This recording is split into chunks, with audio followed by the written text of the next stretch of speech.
잠시 기도드리겠습니다.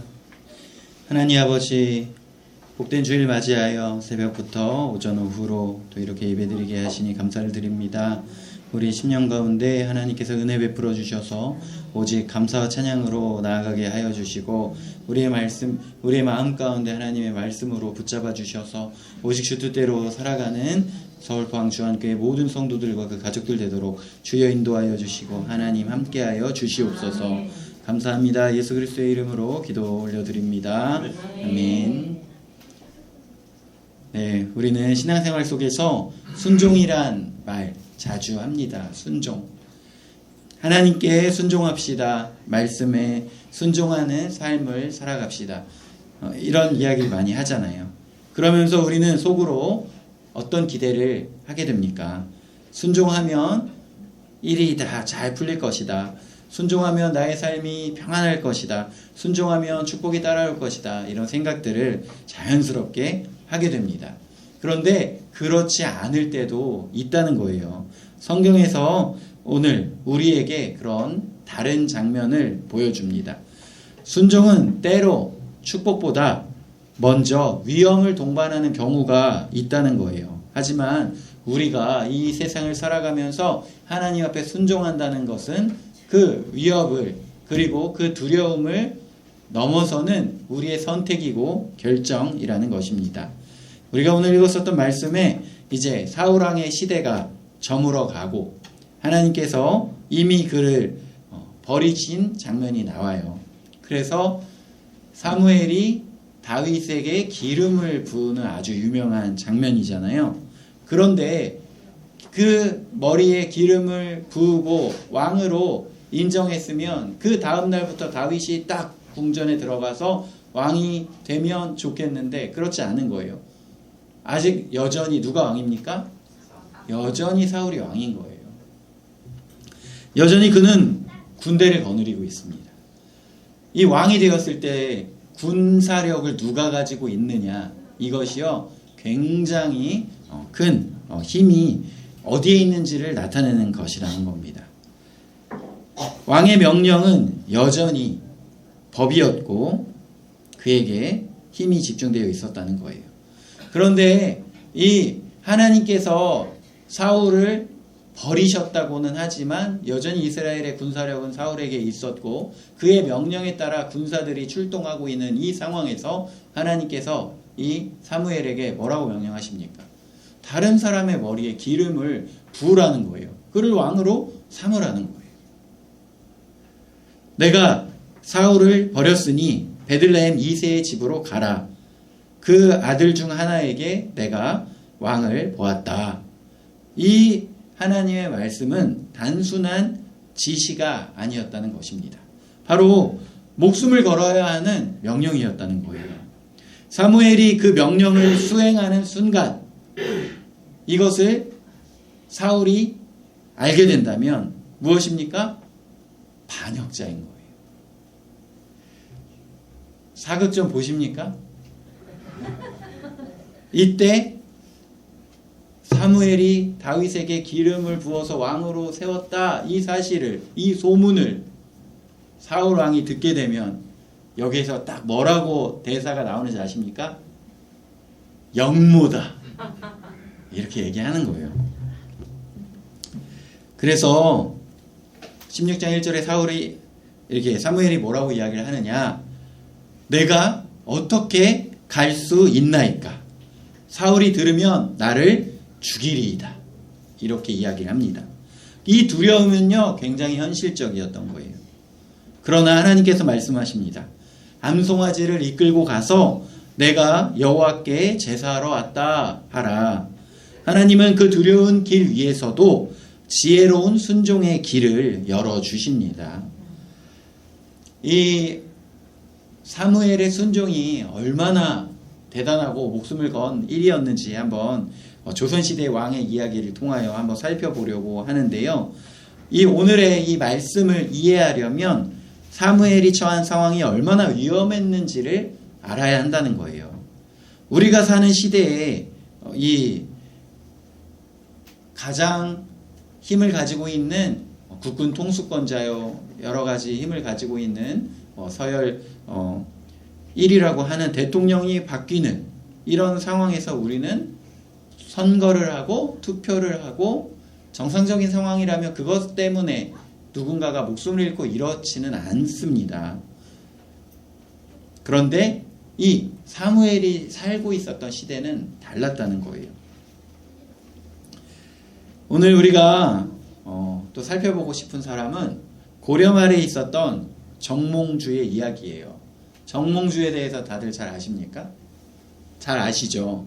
왜냐하면 여기에 오려고 내비게이션에다가 주소를 치면 뭐라고 나와요? 정몽주로라고 나오잖아요. 그래가지고 아마 여기 있는 분들은 저보다도 정몽주에 대해서 더 잘 알고 계실 거예요. 예. 이 너무나도 유명한 고려 말기에 정몽주라는 그 성리학자가 있었잖아요. 그는 고려가 무너지고 조선이 세워지던 그 격동의 시대를 살아가고 있었던 사람이었어요. 이 이성계의 아들이었던 이방원이 정몽주를 회유하기 위하여 그를 초대해서 같이 이야기를 나누잖아요. 그러면서 그 유명한 하여가를 읊습니다. 이런들 어떠하며 저런들 어떠하리. 우리도 이같이 얽혀 100년까지 누리리라. 무슨 말입니까? 이제 고려 다 끝났다. 그 고려를 섬기나 조선을 섬기나 새로운 이씨를 섬기나 이게 당신이 왕족도 아니고 이게 무슨 우리에게 상관이 없다. 당신은 이씨를 섬기면 오히려 더 잘 나갈 수 있고 더 평화롭게 행복하게 더 많은 것을 누리며 살아갈 수 있다라고 회유를 하는 것이죠. 쉽게 말해서 시대가 바뀌어도 우리 함께 잘 살아봅시다. 이런 이야기였어요. 그때 정몽주가 고개를 끄덕이면 어떻게 되었을까요? 그는 권력 속에서 살아남을 수 있었습니다. 그런데 그가 어떻게 하죠? 단심가로 답을 합니다. 이 몸이 죽고 죽어 100번 고쳐 죽어 임향한 일편 단심이야 가실 줄이 있으랴. 이렇게 이야기를 해요. 정몽주는 단심가로 이야기하면서 이 이방원의 청을 거절하면 어떻게 될지를 알고 있었어요. 이 말은 목숨을 내놓는 말이라는 것을 알고 있었습니다. 그러나 그는 그 시대의 유망한 권력자가 아니라 자신이 섬기던 임금과 그 가치에 충성하려고 하였습니다. 그래서 그 뒤에는 우리가 잘 알고 있는 것처럼 그는 선주교, 물론 이제 선주교라는 이름은 그 후대에 지어진 이름일 거예요. 그가 그 다리에서 이제 살인을 당하고 거기에 그의 피가 뿌려진 곳에서 대나무가 자랐다. 이렇게 이야기를 하고 지금은 아니지만 예전에 분들이 막 그 소풍을 가가지고 선주교에 가서 그 자리를 보고 왔다고 이야기를 하는 것을 제가 본 적도 있었습니다. 이 이야기에 우리에게 말하는 것은 무엇입니까? 충성한다는 것. 언제나 안전한 길이 아니라는 거예요. 때로는 나의 생명을 걸고 내가 생각하는 중요하다는 그 가치를 따라가는 것. 이거는 굉장히 위험한 일이라는 거예요. 사무엘이 그 상황에 사울이 버젓이 살아있고 군사력을 가지고 있는 상황에 하나님께서 자, 너가 다윗을 왕으로 세워라. 그의 머리에 기름을 부어라. 라고 했을 때 그 말씀에 순종한다는 것은요. 목숨 내놓고 해야 하는 그런 일이었다는 거예요. 그래서 그는 앞에서 살펴보았던 것처럼 이야기를 하죠. 이 일은 영적인 예식뿐만 아니라 정치적으로 보면 반역 행위였다는 거예요. 그럼에도 불구하고 그는 다윗에게 찾아가 기름을 붓게 됩니다. 사무엘의 순종은 자신의 생명을 내놓는 결단이었어요. 그렇다면 우리가 생각하는 순종이란 무엇일까요? 정몽주가 죽음을 알면서도 단심을 고백했던 것처럼 사무엘은 위험을 알면서도 하나님의 뜻을 따랐다는 것입니다. 하지만 여기에선 중요한 차이가 있죠. 정몽주는 왕조에 충성을 한 것이고요. 사무엘은 하나님께 충성을 한 것입니다. 우리는 신앙 앞에 이제 어떠한 삶을 살아가야 할지 생각을 하게 됩니다.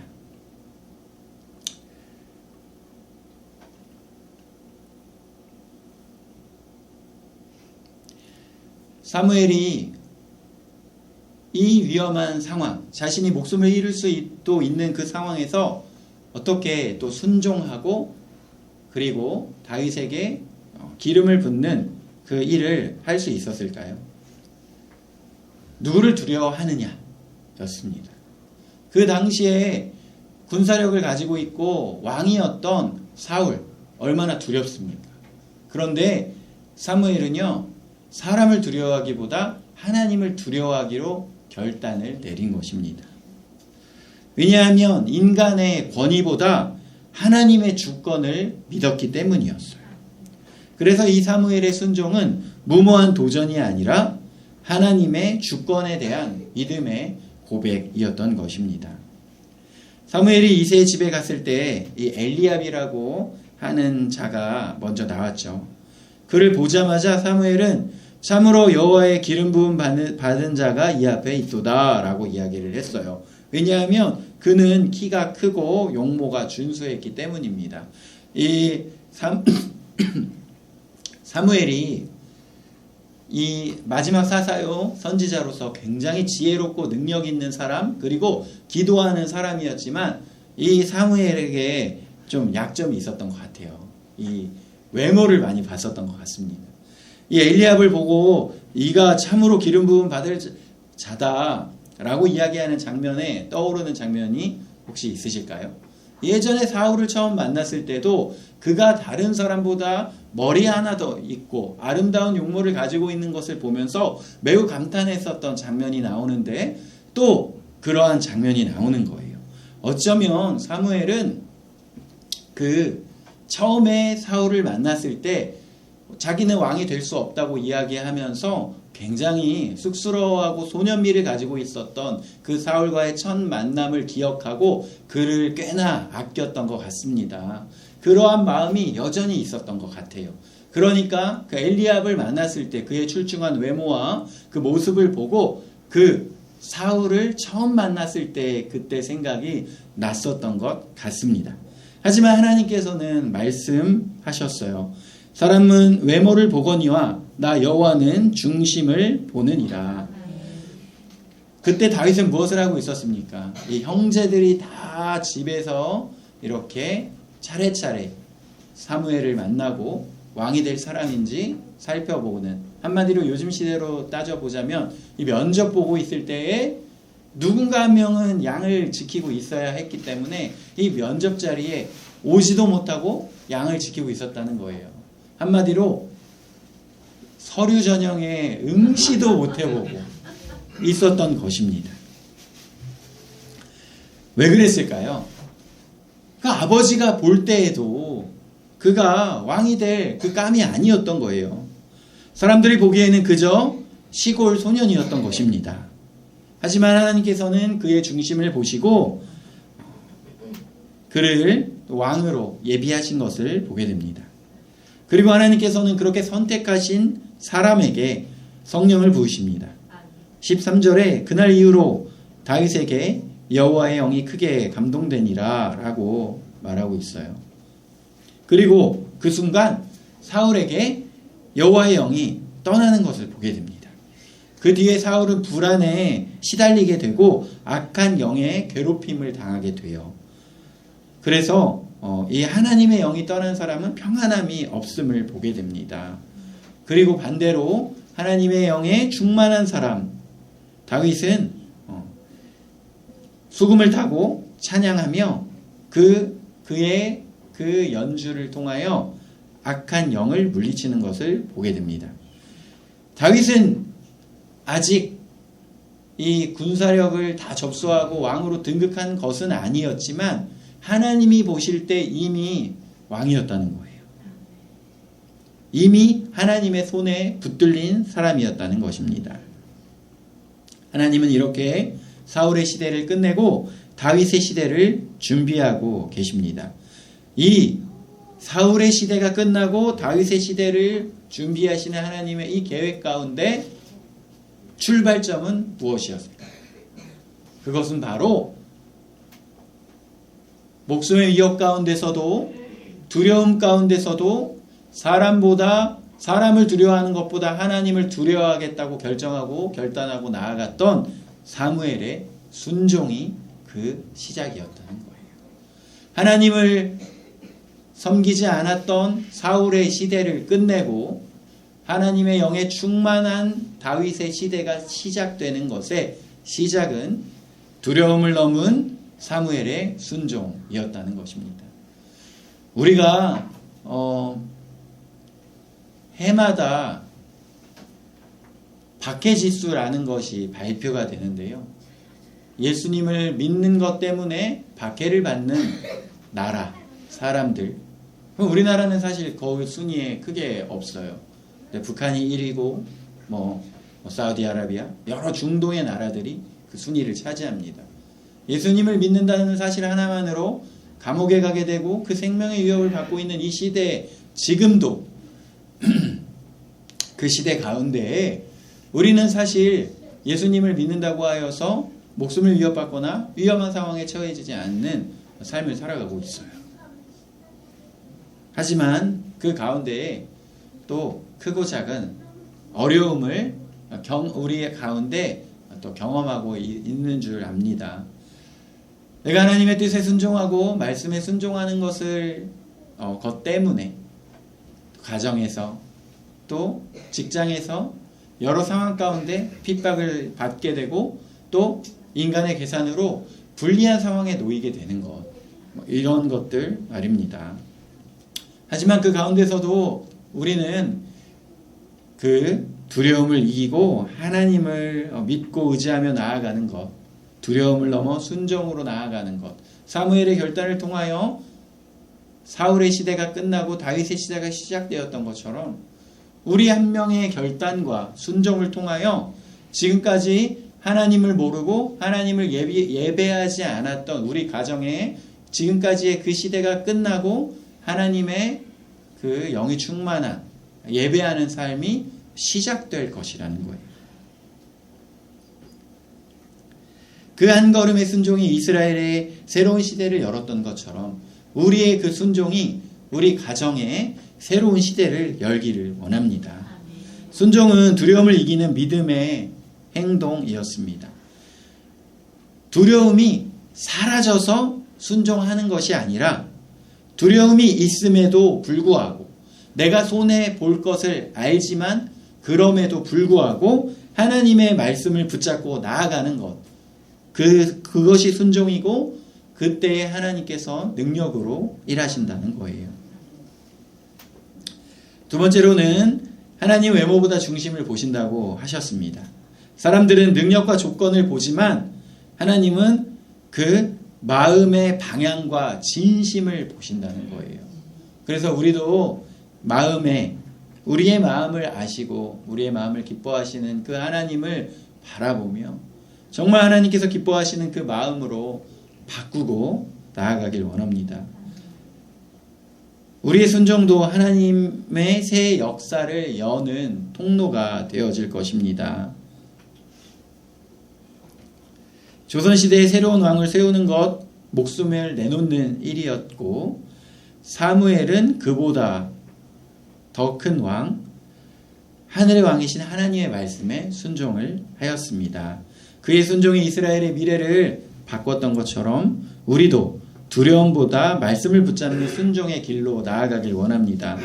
하나님께서 그 순종 위에 새로운 일을 행하실 것을 우리가 기대하길 원합니다.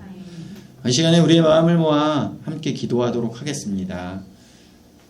우리 가정 가운데 지금까지 사울이 통치하는 가정이었다면 그것을 이제 끝내고 다윗이 통치하는 삶이 시작되길 원합니다. 그것에 필요한 것 사무엘의 순종이었다면 그 사무엘처럼 내가 순종하여 이 지난 날의 시대를 끝내고 새로운 시대를 여는데 나의 순종을 사용하여 주옵소서. 그렇게 새로운 우리 가정의 새로운 시대를 열어 주옵소서. 같이 기도하도록 하겠습니다.